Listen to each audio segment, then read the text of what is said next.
Skyway ma'am, 80 lang kanina eh. Mahal ang huli dyan, 80. Buti nga pala, malapit lang ako sa inyo. Ay kung 2 kilometer pa yung pick up ko sa inyo.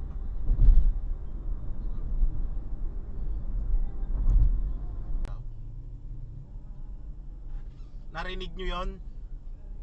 Sabihan ka ng pasahero mo na pakibilisan. Buti nga, pasalamat nga sila, napakalapit ko lang eh. Halos wala pang 1 kilometro, nandun ako mismo sa pick up pin nila. Yun pala, nagmamadali pala. Skyway, gusto nila tulinan mo yung pagpapatakbo mo ng 120. Ba't ganon? Sana naman nagising kayo ng maaga para hindi nyo dinadamay yung driver na nagmamaneho ng maayos.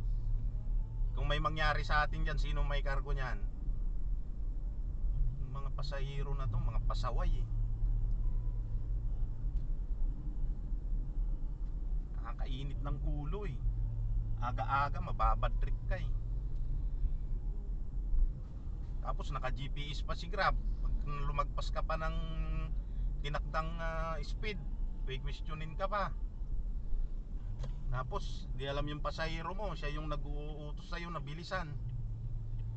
80 okay na yun eh. Hindi mo kailangang magmadali ng ganon.